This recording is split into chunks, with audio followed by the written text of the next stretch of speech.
হ্যাঁ, আমরা সবাই জানি বরাবর চিটাগংয়ের উইকেট কেমন হয়। ব্যাটিং ফ্রেন্ডলি হয়ে থাকে, তো বলারদের জন্য একটু ডিফিকাল্টি থাকে, মানে বলারদের সবসময় ম্যাক্সিমাম টাইমই টাফ সিচুয়েশন ফেস করতে হয়। আপনি গতকালকের ম্যাচ দেখলেই বুঝতে পারবেন যে আমরাও কতটা টাফ সিচুয়েশন হ্যান্ডেল করছি আর কি, অ্যাজ এ বলার ইউনিট। সেম থিং নিউজিল্যান্ডও কিন্তু সেম থিং করেছে আসলে।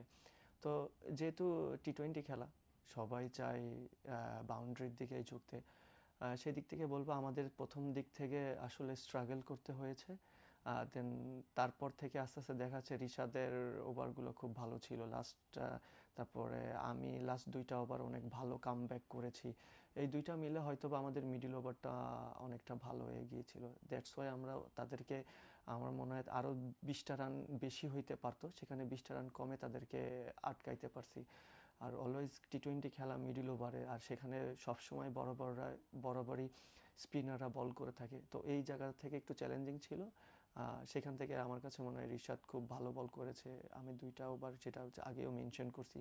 হ্যাঁ, ওভারঅল উইকেট উইকেট যদি আমরা রিড করে থাকি, তা ওভারঅল দিক থেকে আমরা নিউজিল্যান্ড থেকে বেটার বোলিং করেছি। না, স্পিনার ইউনিট আপনি যদি লাস্ট 1 ইয়ার বা 1.5 ইয়ার দেখেন, স্পিনাররা যথেষ্ট ডমিনেটিং পারফরমেন্স করে আসছে।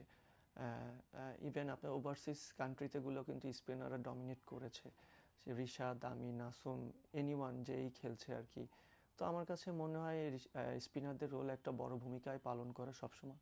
অ্যাজ ইউজুয়াল ডিফিকাল্ট ফেসও করতে হয়। তো এই সিরিজটাও সেম থিং, যেই খেলুক আসলে সবাই, যেহেতু এখনও আমাদের নাসুম আছে, আমি আছি, রিশাদ আছে, কেউ না কেউ ইনশাল্লাহ মাশাল্লাহ ভালো করতেছে।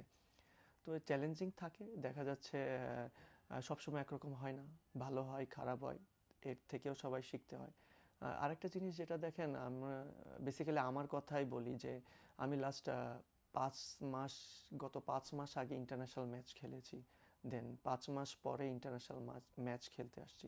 ইভেন আমি প্রতিযোগিতামূলক ক্রিকেট লাস্ট 3 মাসেও খেলি নাই। বাট আমার জন্য একটু ডিফিকাল্ট ছিল প্রথম ম্যাচে, বাট আমি ওটা যত তাড়াতাড়ি মানিয়ে নিয়েছি, তাড়াতাড়ি করতে পারাটা আমার জন্য খুব ভালোই ছিল।